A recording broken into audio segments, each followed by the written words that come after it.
Hello listeners, Jordan here. I just want to let you know that you can listen to Nighttime early and ad-free on Amazon Music. Include it with Prime.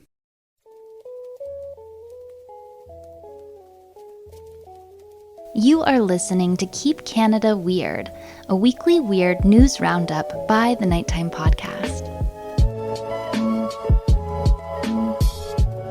Hello listeners, and welcome back to the weekly Keep Canada Weird discussion series. If you're new here, Keep Canada Weird is a venue in which my pal Aaron Airport and I seek out and explore the more offbeat news stories that played out over the past week.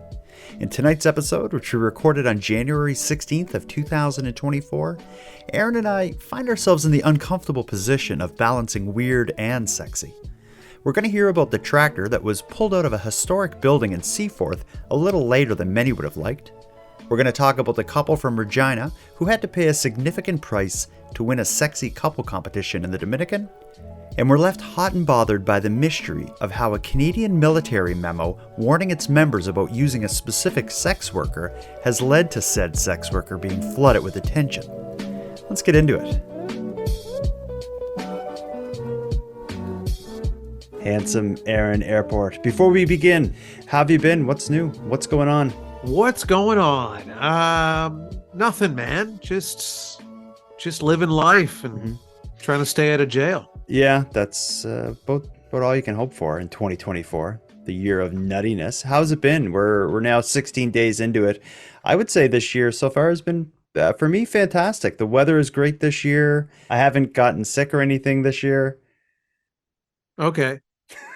Anything else you want to brag about, or what's? I look fine this year. I've shaved a lot this year, so I feel like I look a little younger.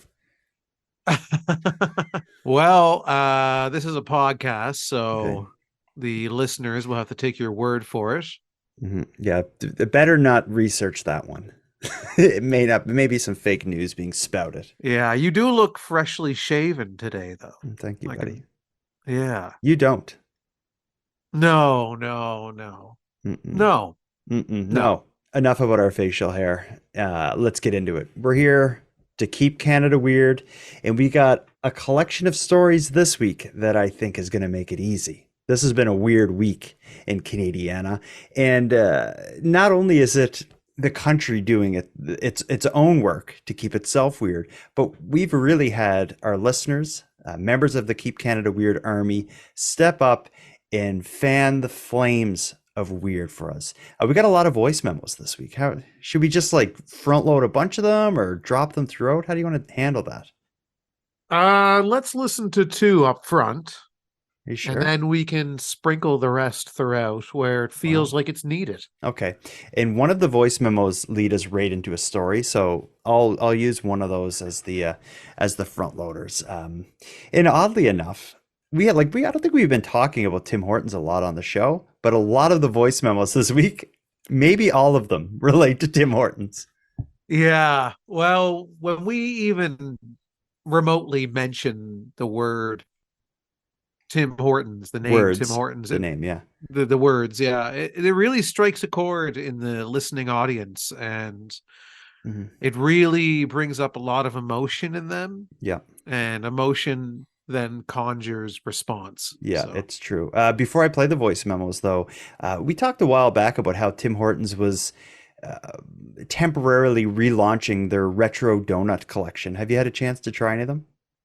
No, I haven't. Okay, I've tried all of them. There is the blueberry. I know, because you actually go to Tim Hortons every day. At least once a day. There is a blueberry fritter. There's some kind of cinnamon twist thing that's pretty good. There's the Dutchie. I actually had one today for dessert after supper. And there is the walnut crunch, which they had last year. They brought that back last year. I was kind of, that's kind of a cheap one. Yeah. Wake me up when you do something interesting. Yeah. I've had incredible luck getting my hands on these retro donuts. Not everyone has been as fortunate as me to get these donuts. Listen to the story of Katie getting effed at Tim Hortons. I don't want to say that. Oh. Yeah, she got effed. You'll see what I mean. Okay. Here it comes. Hi, Jordan and Aaron. This is Katie. I am calling from Ontario. I used to live in Halifax, actually. I'm calling you from the Tim Hortons drive-thru. I guess I'm sort of going undercover for the nighttime pod. I'm calling because I thought I would stop and get a tea and a Dutchie donut. And after waiting about 20 minutes in the drive-thru line, I was told they are all out of Dutchies.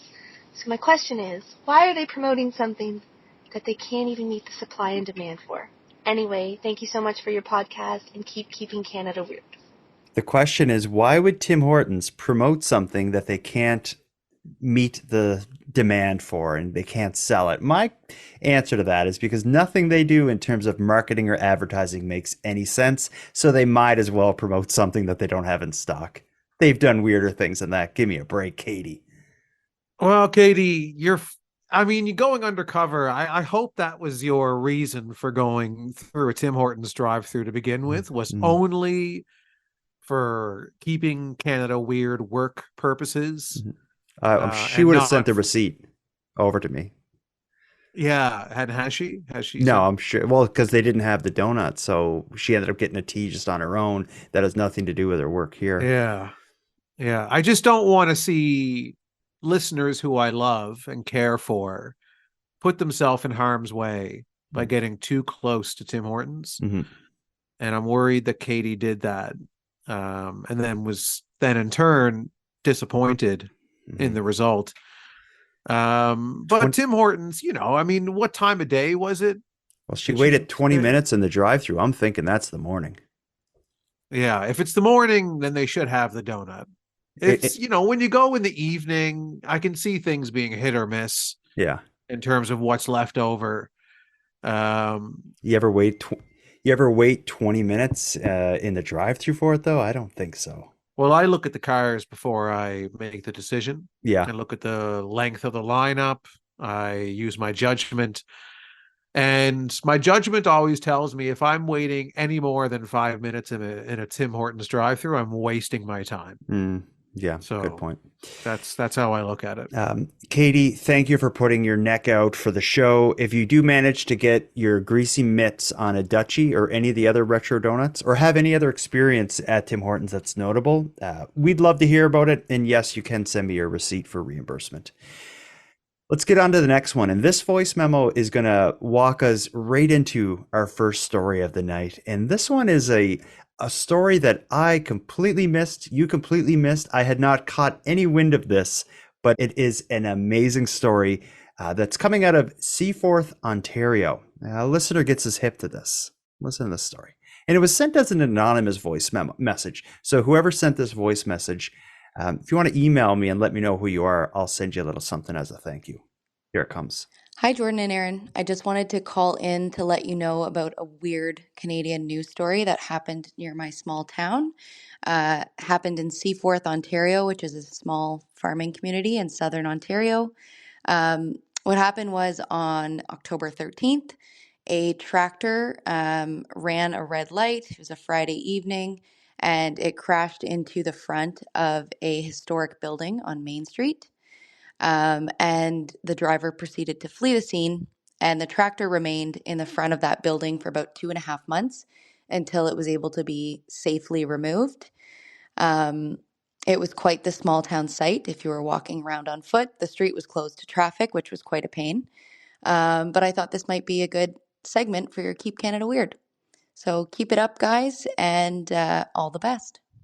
A young guy driving a tractor carrying like a regular kind of John Deere farm tractor, carrying or towing two large, like commercial looking trailers, ends up jamming his tractor into the building and fleeing and all that stuff, as you heard. But what really made it complicated was the tractor hitting the building caused structural damage, which basically left the entire building kind of resting on the roof of the tractor. And if they pulled the tractor out, the building could have collapsed. So they had to wait to deal with that. But then to make matters even more complicated, they found the building was full of asbestos, which also makes it, the cleanup and the recovery of the tractor even more difficult.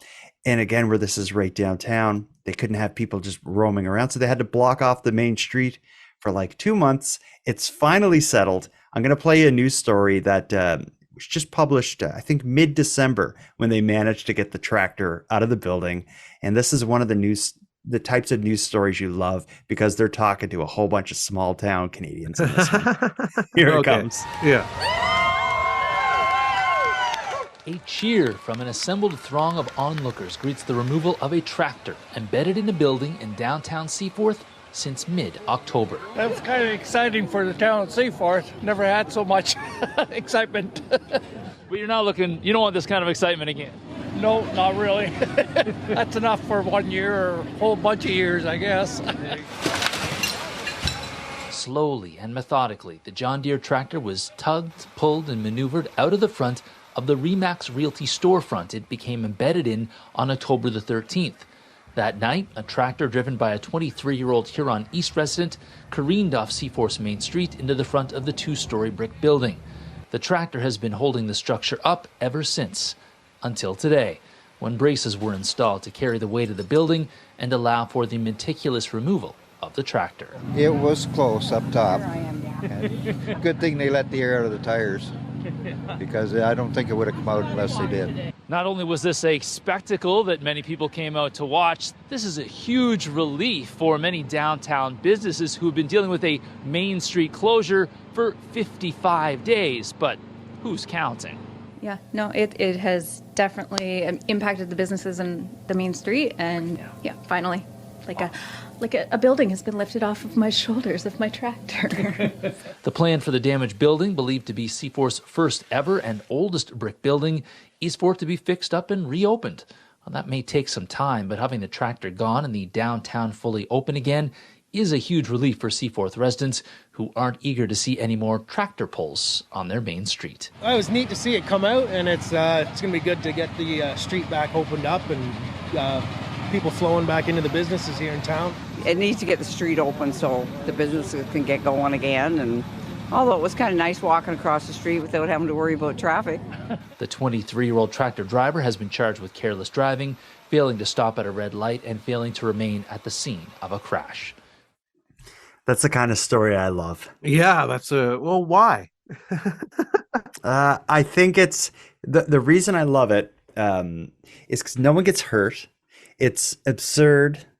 It includes lots of kind of regular small town Canadians, the kind that I think I can relate to most. This just seems to me like, and it's so easy to for this story to completely miss the story like we did. Were it not for that anonymous listener getting us hip to this, I never would have known about something like this. And I'm here for it. Yeah, I really like the guy in the audio clip, the random towns guy. It's like, oh, it's the most exciting thing that's happened to this town all year, hopefully the most exciting thing in years, hopefully. Yeah, it's one of those silly things, but I don't know how it happens. And the idea, like how the 23-year-old managed to drive the tractor into the building, who knows? He's charged with all these things, so God knows what he was up to. But to think that it takes like 2 months to get it out is kind of wild. Where when in the video, you see the recovery, where you see them pull out the tractor, and really it looks like all they did was use some wood to kind of like brace the building with something to hold the wood up, and then they flattened the tires of the tractor, so the tractor sunk down, the wood carried the weight of the building, and they pulled the tractor out. Why didn't they do this right away though? Like, it seems like the tractor is embedded into the building. Now the tractor has now become load bearing, and we need to figure out a way to get it out. But like, it seems like the way that they did it seemed like the way that they probably thought to do it right away, but why they didn't do it right away, I don't know. Mm-hmm. Yeah, it is weird that it took that long, but yeah, I don't know. It's in a bigger city, that's just like a small town thing. In a bigger city, that never would have lasted, I don't think. People wouldn't stand for like a main street being shut down for this. It's not even a big tractor. It's like a bit bigger than a motorcycle by the looks of it. Yeah, it's not huge. I really wish we could get more information on the guy who fled. the guy who ran off.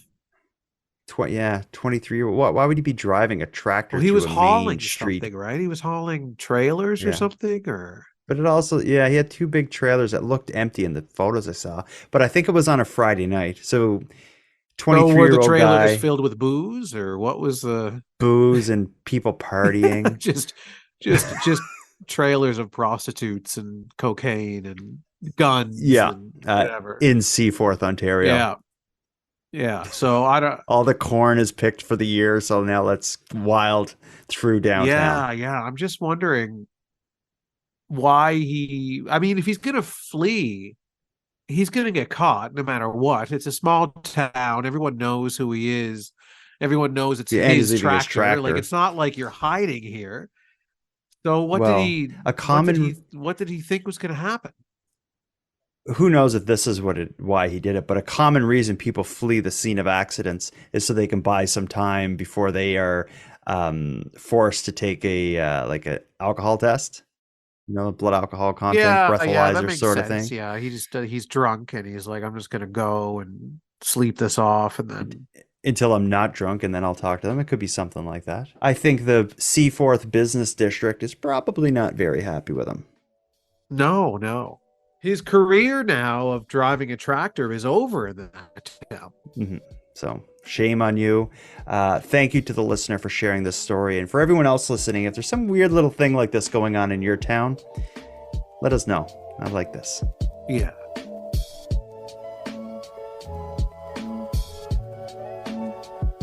Let's move on to the next one. We got a couple stories here, and I don't know how you want to slice this. Are we going to talk about the military warning its members to not hire the sex worker who's offering a discount to military service members? Do we want to talk about what seems to be straight out of the X-Files situation in Saskatchewan? Or should we get into the sexy game that goes very wrong for a Regina couple? Well, there's a lot of sexy stuff in these stories. Really? Oh, there is. There's back-to-back sexual stories. So let's use the sexy stories as the bread, and we'll sandwich the non-sexy story in the middle, which is the X-Files story. Yeah. So let's start with what you think is the sexiest story. I say the sexier story is the story of the sexy game gone wrong for this Regina couple. This story, I disagree with that. Well, the other one's literally about sex. That's what makes it so sexy. Yeah, but if they're just giving it away. She's not giving it away. It's a discount. We're doing the sexy game gone wrong. Let's do it. This is I'm excited for this one. I just want to get into the sexiest. This story I like because one common thing that we see in the news a lot, I don't know if this is just a Canadian thing or if it's an around the world thing, but it's these sort of like complicated complaining about company stories where it's like, they're sitting down at someone's couch and they're explaining why, they got screwed by the bank and they didn't know this thing was a part of the deal. And usually the news report ends with like, and we contacted the bank and the bank agreed to give them their discount, or something like that. This story kind of comes across as a bit of one of those. It involves a Regina couple that was hurt during a vacation in the Dominican Republic. They're kind of telling their story as a way to fight against Sunwing, who they booked the vacation through, as well as the actual resort in the Caribbean. But to tell their story, there's certainly embarrassing moments, and maybe moments you normally wouldn't see someone on the news describing. I'll set it up that way. Here's the video. And no blushing over there, Aaron. I'm already... Well, I mean, you're the one that finds this one painfully sexy.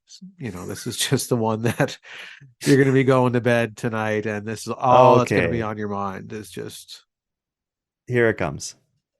Herniated discs.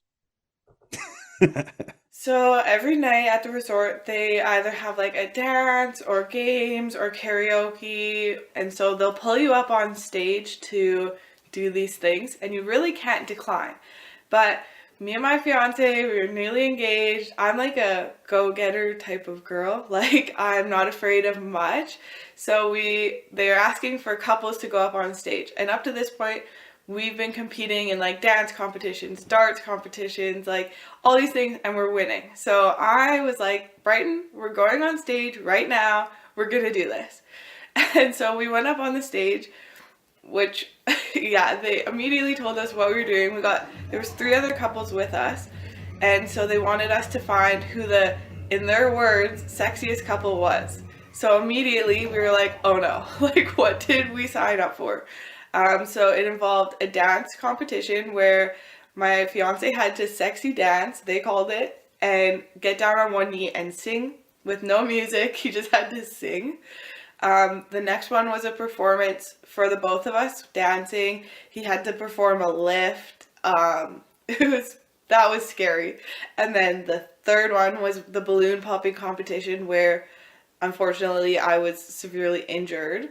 And that was the final one. So we had to perform positions that they made. So all 3 couples had gone before us. So one of the positions, you had to run up to each other and pop a balloon with your chest. The next one was the male was sitting on a chair and the female had to come and sit and pop the balloon on his lap. And then the next one was they want the women to bend over a chair and then the male come up and pop the balloon from the back. And then the last one was on a mattress where you had to sit and pop the balloon on the male. So we did the first 2 with no problems. Everything was going great. We were having lots of fun.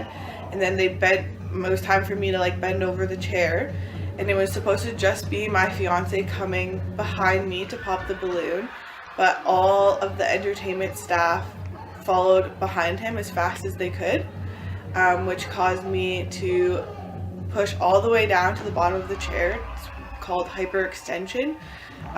Immediately I felt pain in my knees. I didn't feel it in my hips at all. I was on such an adrenaline high, but when they all got off me, I was honestly like stuck in the chair. I couldn't figure out how to get like popped back out to get out of the chair. And immediately after getting out of the chair, I looked at one of them. I was like, I'm hurt, like I'm really hurt. And they just dismissed me. We had to carry on, which I was able to do so, I fully believe, because of adrenaline and not fully understanding what happened. And then as soon as the last position was done, like there was tears in my eyes and I went up to the staff and I was like, I'm hurt. I'm holding my knees, telling them I'm hurt. And they just laughed and continued on. We then had to stand on stage for like 20 more minutes standing, and my legs are shaking for them to get the crowd to vote on who won. We did end up winning, but it was not worth it in my opinion. I wish we would have never gone up on stage, and I feel like it would be a lot different if they would have asked or told us or even put my knees up on the chair, but there was no consent given anywhere, no warning. They didn't do it to any other couple, just us. I hate videos and pictures of people being injured. In this one, like although we joked as it started, it is an ugly injury that she appears to have. Do you want to describe, like for someone who's just hearing her describe it? I don't think it does the trick of showing what actually happens. Do you want to explain what we see happen to this poor woman? It looks like she's bent over the chair, like she's holding on to the arms of the chair, and then she's bent over the chair with kind of her butt sticking out. Mm-hmm. And she's got the balloon like in between her thighs, I guess, is kind of where it's at. And so the husband is supposed to thrust into her to try and bust the balloon, and then the entire entertainment staff that looked to be all male to me. Oh, and they're all bigger than her husband. Yeah, they all run behind. They're all charging towards her husband to try and create enough force to send him into the balloon and pop it. And it literally looks like it bends her in half, like into the wrong way. The wrong way. Yeah, like her pelvis goes into the bend of the chair. Yeah, but her knee.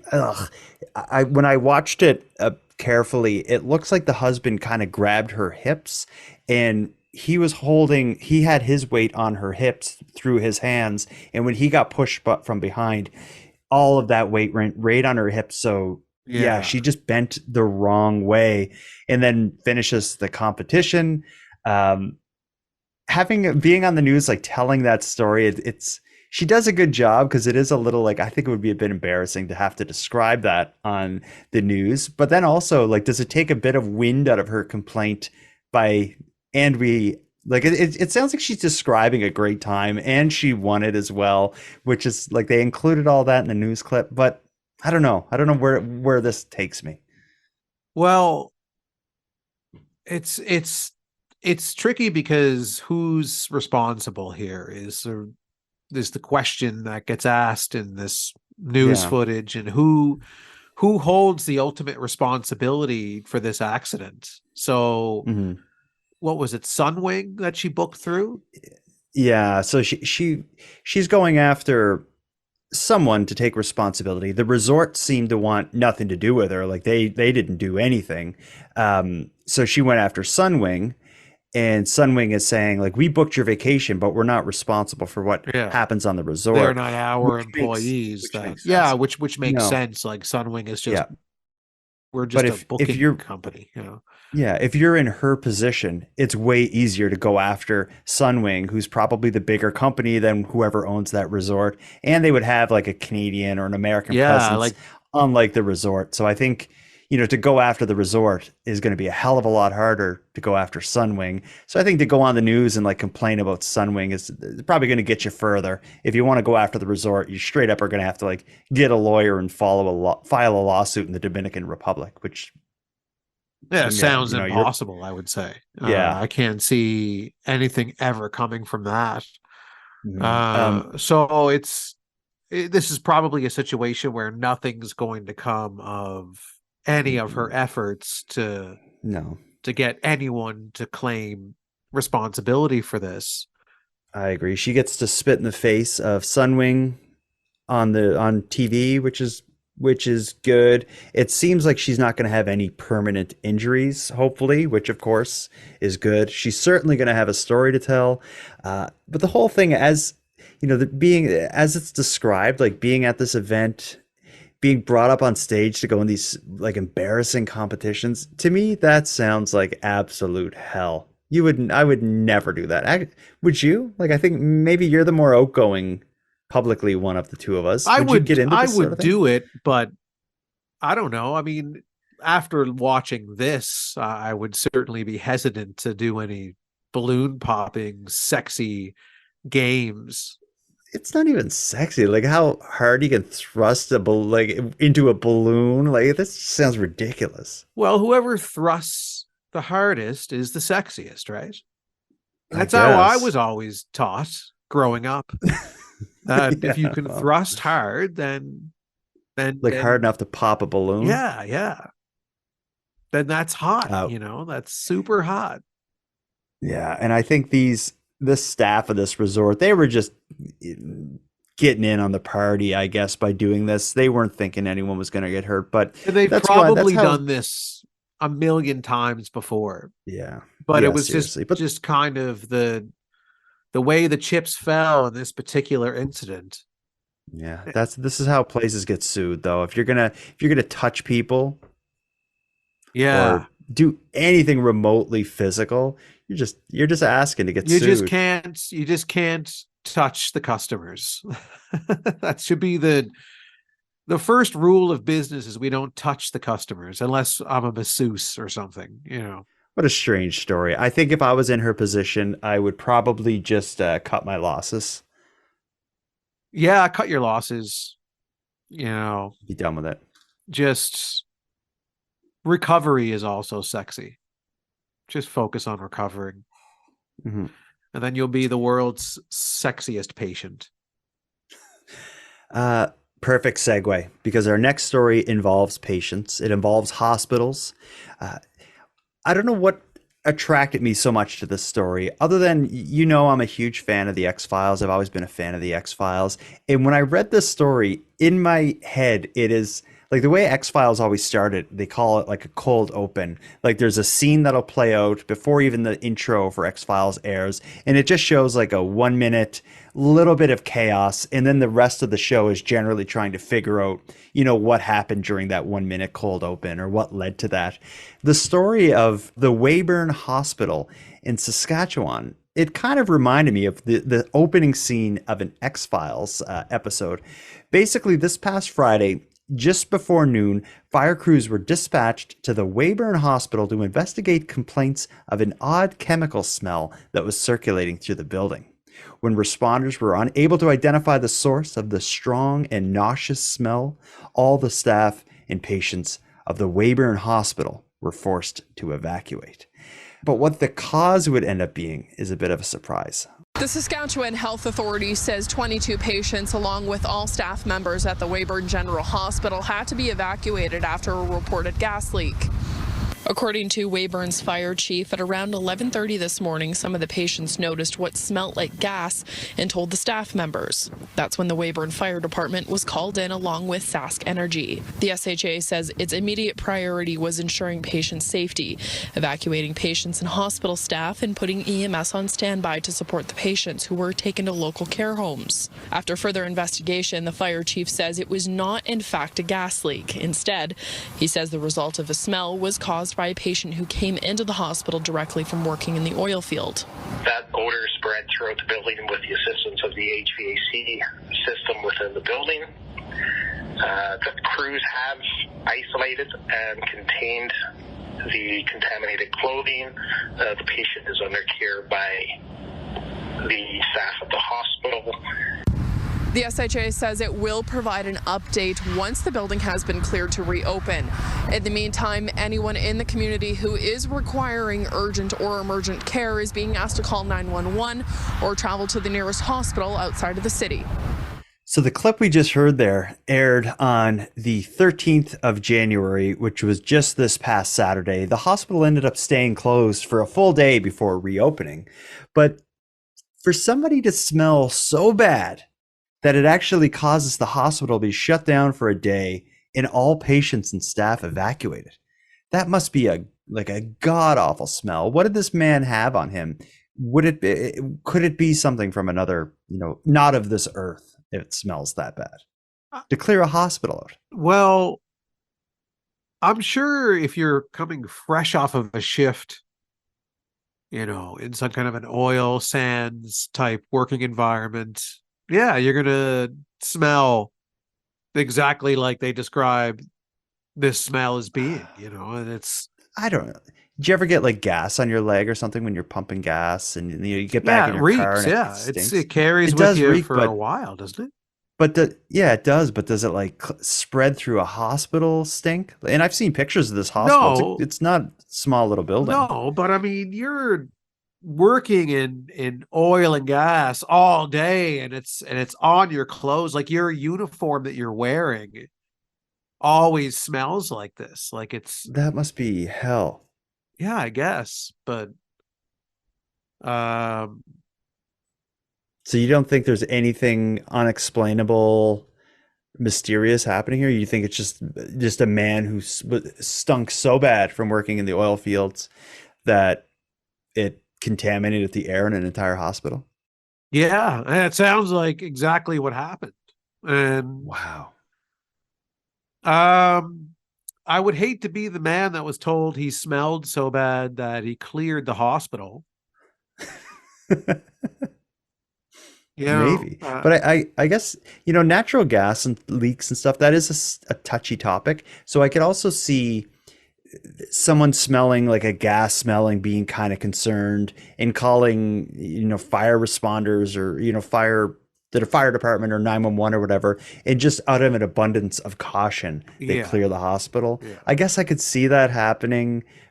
You don't want to take chances with that sort of thing, but I don't know. Maybe it's like we're here recording in Nova Scotia and we don't have like a natural gas oil fields kind of industry that's booming. So I'm a bit ignorant about this stuff. But to me, I see this as a story where a day or 2 days later, Fox Mulder and Dana Scully receive a report about this incident, and Mulder doesn't believe that it was simply the smell of oil sands. Goes on to investigate and finds links between this case and unexplained objects seen in the sky around this town over the past 75 years. And it's all connected. Yeah. I think the issue with this story is your perception of it. Okay. I think you're just reaching and grasping for straws here. Oh. Paranormal straws that don't exist. May or may not be there. Yeah. So is what you're saying we should get back to the sexy stuff? I think it's really unattractive for you to be like this. It's not Really? sexy. No. Oh my God. And the listeners want sexy. They want people getting back injuries from sexy games. And you know what else they want? Is they want sexy sex workers giving discounts to the military. Well, that's actually a good story, because the next one involves a sex worker who is giving discounts to military members. What? This one, what a coincidence. This story, I think if you follow the news in Canada, it's probably come across your news feed at some point. It's been shared all over, it seems. Everybody seems to be covering it because it's so salacious and crazy. I've probably gotten 10 emails from people telling me about this story. But ultimately, what it comes down to is the military defense. The military police are threatening to charge a sex worker who offers discounts to Canadian soldiers, and senior leaders of the military issued a communication to all its members warning their troops to stay away from the Kingston area woman. So this woman lives near a military base in Kingston and advertises her services largely to military members, again, including a 25% discount for military members. So again, when the brass threatens her by saying, if we're going to sue you or have you charged, because I think she released some photos, like pornographic photos, that kind of looked like she was wearing a military uniform, and there must be some law that's in breach of. So they had threatened to charge her for that. But again, they issued a press or kind of like a memo to all the people stationed on that base saying, to stay away from her. As you could probably imagine, is this all backfired on the Canadian military, where the sex worker, her real name is Christina Gilchrist. She claims that she is now inundated with messages from military personnel that are interested in the services she provides, and traffic to her website has gone up by 6,000%, basically. So the whole thing, your boss says, don't do this. Don't have sex with this person that's going to offer you 25% off. Maybe not going to dissuade everybody. Yeah, it's like, there's the big red button. Don't push it. Don't push that red button. Don't push it. And how many guys, like military, like these single military guys stationed in this base away from, I just feel like that memo is just reminding all the members of this opportunity or this option they have just outside the door of their military base. And it seems like maybe that option was too much for a lot of them to bear, because again, she's blown up. I looked at her Instagram and stuff, and she's like thanking the military in all her posts. Yeah. You were just looking at her Instagram. Well, I then wrote the to story, her as well. and then the story broke, and you're like, oh. Weird. Oh, same girl. Oh. No, I wrote to her. She's you wrote to her and said, I'm in the military. No, that's not what I did. I wrote to her and said, if you have free time, or if you have time, I would love to talk to you about this story, and we may do an episode together. So I don't want to get way deep into the weeds. Sure. I may have something coming, but I'm sure she's pulled in 1,000 directions. That's not supposed to be like a joke. No. But I just think this idea of them releasing a memo to have it just blow right back in their face. Of course it did. Who thought that was a good idea? Oh, it's so like, it kind of reminds me a little bit of the teaching assistant who had the OnlyFans page. Yeah. And then it just, all it did was bring all of this publicity to her OnlyFans account and gave her all this momentum. And similar situation here. It's like, you tell the little kids not to eat candy. All they're going to want to do is eat candy. And certainly. And like, who cares if she's like, she says, like, she's like the military aspect of this is a fetish of hers. And she offers a discount to military personnel as part of her kind of sexual exploration, and like, to try and demean it or take it away or charge her in any way, it's just nonsense. Like, and they're not going to win any favors by doing that.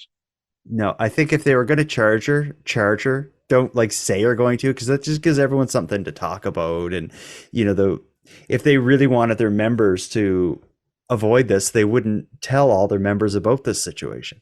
Yeah, it's like, well, I didn't know she was there, but now I know, and now I know she's giving discounts to people like me. So yeah, I'm gonna give her a call.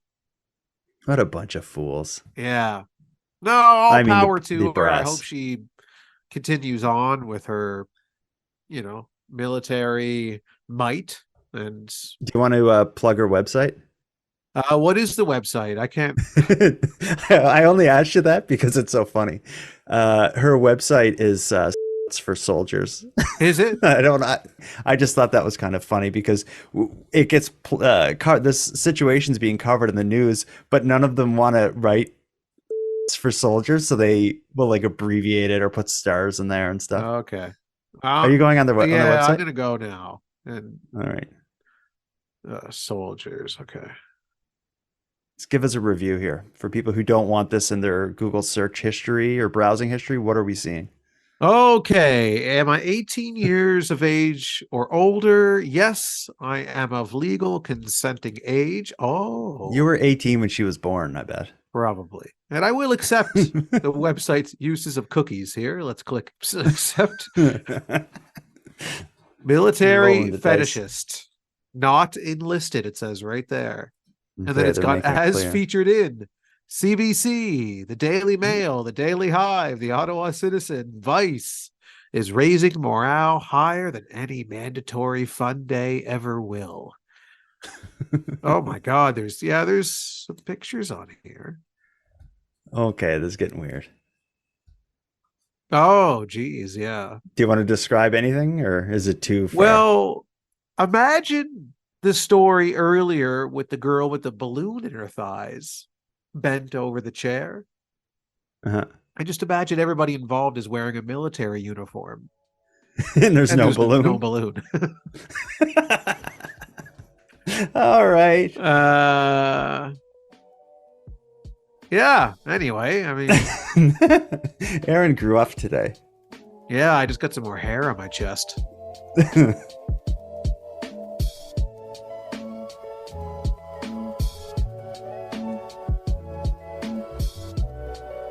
We need an icebreaker or a palate cleanser, and I got just the thing.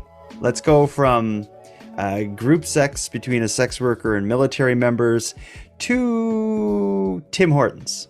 This is an interesting one. This is a voice memo I got from Kara, who's an American. She has some interesting stories about visiting Canada, Halifax, I think specifically, and going to Tim Hortons. Listen to this. Hi, Jordan and Aaron. This is Kara from North Carolina. I thought I would share my Tim Hortons experience with you that I had when I was in Halifax meeting some new Canadian friends of mine in October of 2022. I'll preface this by admitting that I like Tim Hortons.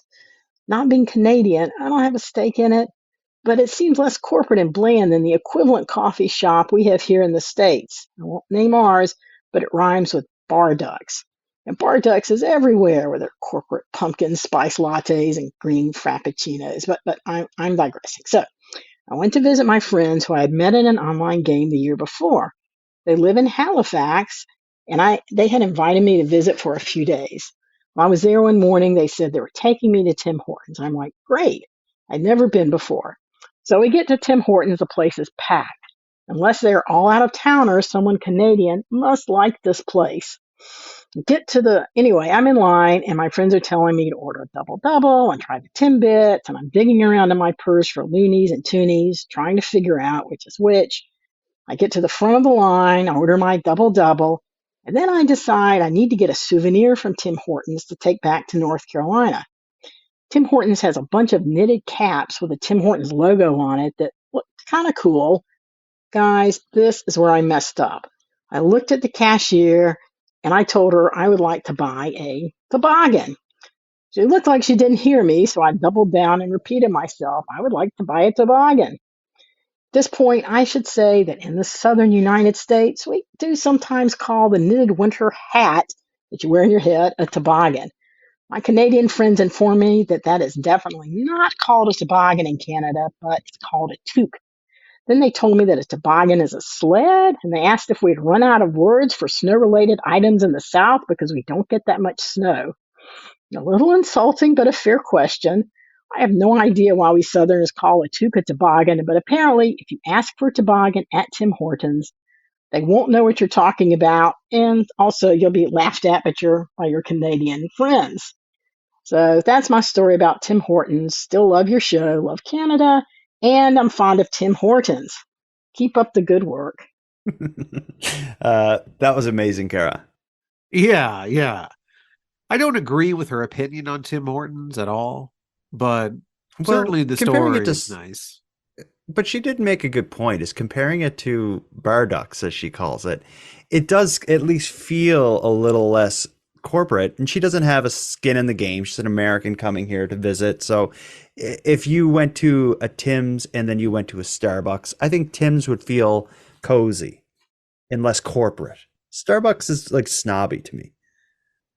Yeah, I guess. Starbucks always had tried to be the kind of hip coffee shop look. Mm-hmm. Yeah. Tim Hortons always tried to be the good old hometown donut shop look, although that's kind of gone away over the years, I find. But yeah, it's just turning into like a fast food joint or something. Tim Hortons, yeah, it just looks like a cheaper McDonald's or something. Yeah, like it just doesn't cut it. In Kara's story, a toboggan. I thought she completely mixed up the words. Like for me, my whole life, a toboggan is a complicated way of saying like a sled. I've never heard of a winter hat being referred to as a toboggan.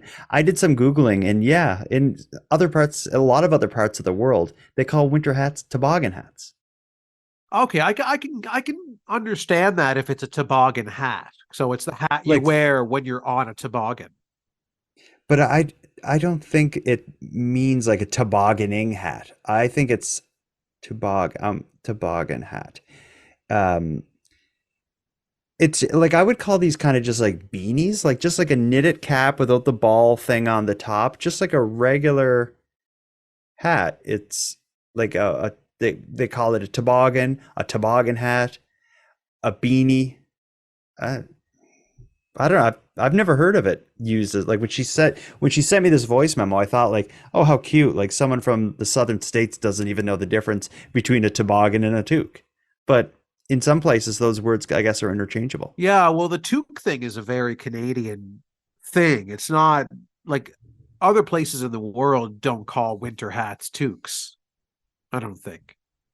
I don't think so either. I just Googled toboggan hat, and I just found one like question posed to Google is, what is the difference between a beanie and a toboggan hat? Beanies a beanie can be made from all kinds of material, where a toboggan hat is and can only be a knitted wool hat. Sounds very specific. Yeah, well, they're just describing a winter hat. Yeah, it's a winter hat. Interesting story, though. I like to hear people from outside of our weird Canadian bubble peeking in every so often, even if they do stumble over their words and try to order a toque in an unconventional way. But my advice to Kara would be never buy that junky souvenirs at Tim Hortons. They're just getting them. And my other advice to her would be, next time you come to Canada, we have some other coffee shops that you could try, like a Robin's Coffee.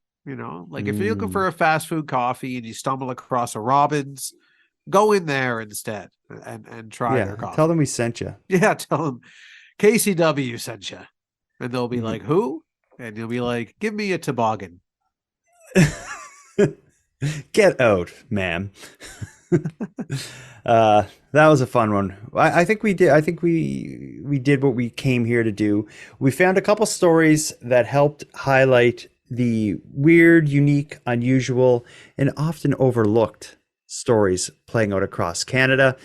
We visited Seaforth, Ontario, which is a place I've never heard of. We gave everyone a reason not to enter a sexy couple contest in the Dominican Republic. And I do believe something unusual was happening in the hospital in Saskatchewan, despite your insistence that it isn't. I'm now starting to believe that you may, in fact, be in on it. Yeah, well, you would think that because you don't trust anybody that Agent Mulder hasn't told you to trust. That's true. And I was also thinking, like, I complain about Tim Hortons a lot with you, but I also don't like anything. So that's something I should be clear about with people is like, I do say nasty stuff about Tim Hortons, and I said some bad stuff about Starbucks tonight. You'll be hard pressed to find anything I like. You like Value Village. I do love Value Village. And I love a good deal. Yeah. You love Halloween. That's true. Yeah, I take it back. There's joy in my life. You love guitars. You love your family to an extent. All the way. Aaron, how dare you? My son's going to listen to this. And then he's going to tell my other son. He's like, Dad only loves us 70%. At best. That is not true. That is not true. My children in the future, when you grow up old enough to listen to this. Yeah, well, you know, they got to learn sometime. Yeah, Uncle Aaron will tell you the truth. That's what I'm here to do. Speak the truth. That's what Mulder would have wanted, Jordan. That's true. All right. The truth is out there, so let's hear it. Let's wrap this up, buddy. We got to go find some more weird stories for next week. Our work is never done. No. We carry the weight of the world on our back, keeping this country weird. Handsome Aaron Airport, until next time. Jordan, until next time. Advocate for truth for the 2024 Weyburn Hospital crisis. Yeah, and until next time, if I ever have a tractor driven into my house, will you help me get it out? I think we just need to prop the building up like you would. Like the first option that they should have thought of is the one they did. Yeah, but I think they need to think about it for a couple of months. I think you need to stare at the building and be like, that might work, but I don't know. Let's come back to it tomorrow. I don't know. And then some other like guys from that town. Right. That may be what you have to do there, but what's going on? It's not what I do. It's not. That's definitely what happened. Yeah, no. And they all went to Tim Hortons. I don't know. Maybe. And they all went to Tim Hortons around the desks, around the tables, and just like talked about it. Yeah. For a month and a half. Yeah. Always coming by and measuring, just kind of measuring and looking at it and staring at it. And yeah. It's we might have to do that, but I don't know. Come back tomorrow, take another look.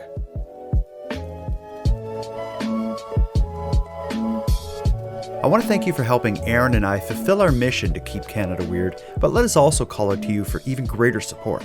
If something weird happens in your neck of the woods, please let us know. Also, if you have any thoughts, opinions, theories, or feedback on any of the stories we discussed tonight, we want to hear about that as well. The best way to reach us is by sending us a voice message by using the app built into nighttimepodcast.com/contact. We're excited to hear from you. Now, before we part, I want to give some thanks. First, a big thanks to Aaron for sharing another evening with me and with you, the listeners of Nighttime. A big shout out to the internet's favorite cult leader, Unicole, who provides the intro and outro voiceovers for this series, and Monty Data, who provides the outro version of O Canada. And then lastly, but most importantly, a massive thank you goes out to each and every one of you listening to Nighttime, as without your interest and your support, this show would be as pointless as it would be impossible. And on the topic of support, let me thank the newest subscribers to the premium feed.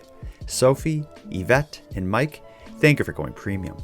And for everyone else who'd like to support the show, you can do it in a variety of ways. First of all, a premium feed subscription costs just a couple dollars a month, and that money's used to fund the creation of the show, but the premium feed will also give you the episodes 2 days early, give them to you ad-free, and give you access to a full back catalog of Nighttime episodes.